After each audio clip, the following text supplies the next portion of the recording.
Assalamualaikum and hi everyone. My name is Tia Patricia binti Muhammad Azrin, and our group had a research on study style and academic performance among school students. Firstly, we organized and graphed the data on gender. Male consists of 16 students. The relative frequency is 16 over 100 and the percentage is 16%. Female consists of 84 students. The relative frequency is 84 over 100 with 84%. The total of the students are 100, and this is the bar graph and the pie chart. Second, the graphing data and organized data for form. We collect the data from form 1 to 5. Number of students for form 1 are 4 students equals 4%. Form 2, 2 students, 2%. Form 3, 9 students, 9%. Form 4 consists of 16 students. 16 over 100 equals 16%. And form 5, 69 students equals 69%, and the total for all the students are 100. And this is the bar graph and the pie chart for the data. After that, we find the midpoint of the form data and the cumulative frequency. The midpoint is 7.5. The MF is 2 to 222, and the M to the power of 2F is 518.5. This is the mean, variance, and standard deviation of the data for form.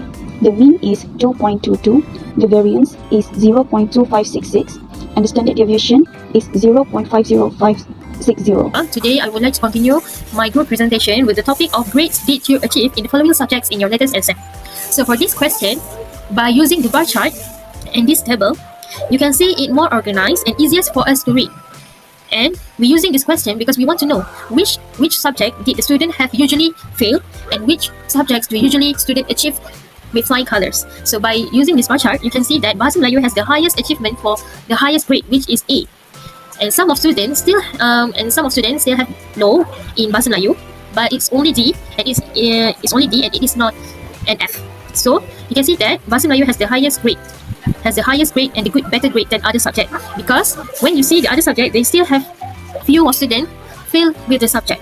Okay, so by using this table, we can see which one we can consider it as a great subject, easier subject, and which one is the hardest subject for a student to achieve in their exam. Hello, my name is Siti Wanur Damia binti Hassan, and I will presenting or discussing the questions that related with the first subtopic of Chi-square test, which is test goodness of fit. That is one variable only. As you can see here, the question is that teachers wants to determine whether students' choices for their favorite subjects follow an expected distribution. A survey was conducted with 100 students and each student selected their favorite subject. The teacher assumes that all subjects are equally popular. The survey results are as follows. We have 5 favorite subjects with their own frequency, which is for Bahasa Melayu, 21, for English, 18, Mathematics, 28, Science, 16, and History is 17. Using a 5% significance level, can we reject the null hypothesis that students' favorite subjects are equally preferred? So the first step we need to do is state the hypothesis, which is null hypothesis and the alternative hypothesis. Null hypothesis that we can know is the favorite subjects among students are equally preferred, while alternative hypothesis is the favorite subjects among students are not equally preferred. Now, we need to do the second step, which is compute the test statistic using the formula as shown here. X squared equal to the sum of observed frequency minus expected frequency square and divide by expected frequency. We can find the expected frequency with n multiplying p, which is n is sample size 100 and p is the probability that an element belongs to a certain category, 0.2. As you can see the table here, we know that p is 0.2 because of 1 over 5. And the expected frequency is seen for all category favorite subject, which is 20, that we get by multiplying 100 with 0.2. So for finding the sum of x square, we need to calculate each of category first. Like for Bahasa Melayu, we got 0.05 from observed frequency 21 minus expected frequency 20 and square it, then divide by expected frequency 20. For English, we got 0.2 from 18 minus 20 square, then divide by 20. For Mathematics, we got 3.2. For Science, 0.8. And History, 0.45. So, we got the sum of x squared, which is 4.7. For the third step, we need to find the critical value from chi-square distribution table. But we need to know the area in the rectangle and the degree of freedom first. The area in the rectangle is 0.05 and for degree of freedom is k minus 1, which is k is the number of categories, 5. So the degree of freedom is 4. Thus, critical value is 9.488. Then the next step is making a decision. The decision is do not reject hash null because the value of the test statistic is less than the critical value and it's not fall in the rejection region. And the last step is write a conclusion. The conclusion is, at a 5% significance level, there is no significant evidence to suggest that students' favorite subjects are not equally preferred. Hi, my name is Nur Ain Tasnim. Today I will talk about chi-square test for goodness of fit. The test goodness of fit test claims about population proportion. So let's work with an example. The teacher wants to see if students' choice for the most challenging subject match and expected distributions. In a survey of 100 students, each chooses the most challenging subject. The teacher assumed the subjects are equally difficult. Recently, a new survey conduct showed we found out that 63 students chose mathematics as their most challenging subject. 4 students were Bahasa Melayu, 3 students English, 18 students science, and 12 students chose for history subject. Using the 1% significance level, can we reject the null hypothesis that the most challenging subject among students are equally difficult? So, starting with defining the null and alternative hypothesis, our null hypothesis is the most challenging subject among students are equally difficult, and the alternative hypothesis is the most challenging subject among students are not equally difficult. Second step is we need to compute the test statistic. The statistical test to be used in hypothesis testing is x squared equal to the sum of observed minus the expected frequency square over expected frequencies. The formula of expected frequency is E equals to NP, where N is sample size and P is the probability that N elements belong to that category if the null hypothesis is true. So, first we need to make the table like this and compute the following data into the table. And after we find the value of x squared, we need to find the sum of x squared, which is we got 123.1. For the step 3, we need to find the critical value. The formula of degree of freedom are k minus 1, which is we get 4. And then we need to find the area of the right tail. Given 0.01 is the alpha, based on the chi-square table, we got the critical value is 13.277. Step 4, we need to make a decision. Since the test statistic is greater than the critical value and it falls in the rejection region, we need to reject the H null. And the last step, we need to state the conclusion. We have enough evidence to conclude that the most challenging subject among students are not equally difficult. Next, we move to the independence test. Independence test is a statistical test used to determine if two categorical variables are related or independent. So now, in this question, we have two categories, which are form of students and enrollment student in extra class. A teacher wants to determine whether there is an association between student enrolling in extra class and their form. A random sample of 100 students was selected and they were asked whether they participated in extra class. The two-way classification of their response is shown in the following table. For Form 1 to 4, we got 10 students for answering yes and we got 21 students that answered no. And for Form 5, 45 answered yes and 34 answered no. So the total we got 100. So the question is, does the sample provide sufficient information to conclude that the two attributes, form and enrollment in extra class among students are dependent? Use 5% significant level. First step, we need to formulate the hypothesis. H null is the two variables are independent, and for H alternative is the two variables are dependent. Let's move to the second step. We need to calculate the test statistic and we will use same equation to calculate this, which is x squared equal the sum of observed frequency minus expected frequency square over expected frequency. And to find the expected frequency, we need to use this formula, which is E equal to row total multiply column total divided by overall total. So we got all the expected frequency, which are 13.1, 13.95, 17.05, 31.05 and 37.95. After we calculate the test statistic, finally we got 2.947. For the third step, we need to find the critical value. The formula of degree of freedom are total row minus 1 multiply total column minus 1, which is we get 1. And then we need to find the area of the right tail. Given 0.05 is the alpha. Based on the chi-square table, we got the critical value is 3.841. And the step 4 is we need to make a decision. The test statistic 2.947 does not fall into the critical region, thus do not reject the null hypothesis. And the last step is we need to state the conclusion.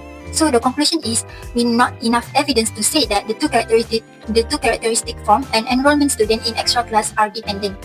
Independence test. The question is, a teacher wants to determine whether there is an association between students' gender and their study preference. A random sample of 100 students was selected and they were asked whether they prefer to study alone, in a group, or above. The two-way classification of their responses is shown in the following table. As you can see the table here, the number of female students prefer to study alone and both is same, which is 39, and just 6 female students prefer group study. For male students, most of them prefer study both, which is 8 students, and just 1 student only prefer group study, while 7 students prefer to study alone. The total of students that prefer to study alone is 46. Per group study is 7. Prefer both is 47. Thus, the sample provides sufficient evidence to conclude that the gender and study preference are dependent. Use a 5% significance level. So, the first step is formulate the null and alternative hypothesis. For this question, the null hypothesis is gender and study preference are independent, while alternative hypothesis is gender and study preference are dependent. Now, we need to do the second step, which is calculate the test statistic. For independence test, we just use the same formula like other tests. X squared equals sum of observed frequencies minus expected frequencies squared and divide by expected frequency. But the expected frequencies for this independence test is getting by R row totals multiplying C column totals and divide by T overall total. As you can see the table here, for female that prefer to study alone, we got 38.69 expected frequencies, and for female preferred group study is 5.88. For female that prefer both is 59.48, and for male that prefer to study alone is 7.36, and male that prefer group study is 1.12, and male for prefer both is 7.52 expected frequencies. So after we got all the expected frequencies, we need to substitute all of the observed frequencies and expected frequencies respectively in the formula like at the bottom of the table. So we got 0.0727 test statistic value. For the third step, we need to find the critical value from chi-square distribution table. So the area of the right of tail is 0.05 and the degree of freedom is 2. Thus, critical value is 5.991. For the next step is making a decision. The decision is the test statistic 0.0727 test that falls into the critical region, thus unable to reject the null hypothesis. The last step, write a conclusion. The conclusion that we got is not enough evidence to say that the two characteristics, gender and study preference, are dependent. I would like to continue our presentation with the homogeneity test. A school counselor wants to investigate the frequency distribution of study tools and resources used by students on their study preference. A survey of 100 students was conducted, where each student reported their tools of resources for studying and whether they prefer to study with it alone, grouping, or both. The administrator assumes that study preference influence the choice of study resource. So we decide to conclude at a 1% significance level that the distribution of study preference and tools of resources. So step 1, we need to make the hypothesis. So the null hypothesis, the distribution of study tools or resources is the same across different study preference. For the alternative hypothesis, the distribution of study tools or resources is different across study preference. The second step is we use to conduct a test statistic. Let's see for this formula. For this formula, we use to calculate the expected frequency of each category by using this kind of formula. So, since it has so many variables for this study preference, we need to do it by using this formula one by one for each study preference. So after you get all the result, you need to do a chi-square test, which we will use this kind of formula. After we get all the answer, we need to total up all the sum, which is x squared. You just combine plus it all the answer, then you will get 16.571. The critical value. So the formula of the F is number of row minus by 1. Then we need to multiply it with the number of column after it minus by 1. So the DF is 12. So the answer is 27.688. You can see that the sum of square is less than critical value. Why? Because 16.571 is smaller than 27.688. Next, we need to do the step 4, which is the decision rule. The test statistic 16.571 does not fall into the critical region. Thus, it is unable to reject the null hypothesis.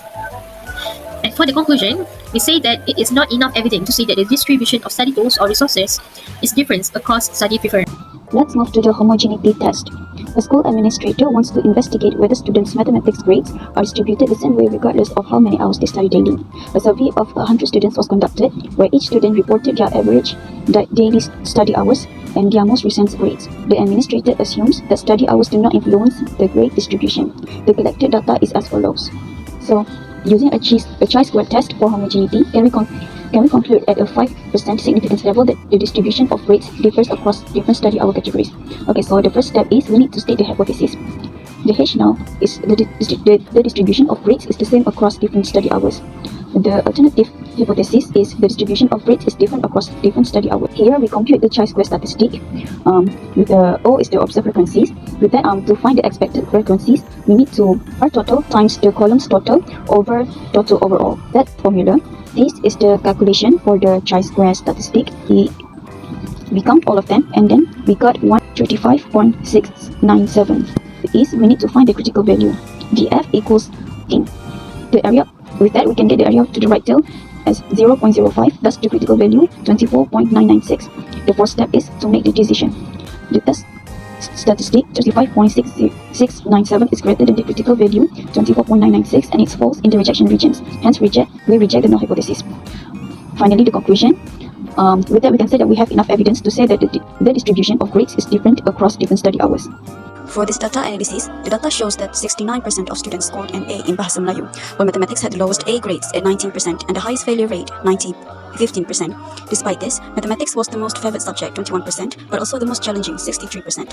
Most students, 55%, did not attend extra classes, suggesting they felt no need for additional support. In terms of study preferences, 46% preferred studying alone, while 7% in groups and 47% for both. For study resources, 28% used past year's papers, 25% textbooks, 21% study guides or online platforms, and 5% study apps. Statistical analysis shows no strong link between grade level and extra class participation, or between gender and study methods. There is also no evidence that study resource preferences vary by study methods. However, study hours affect academic performance, as students who study longer tend to achieve better grades.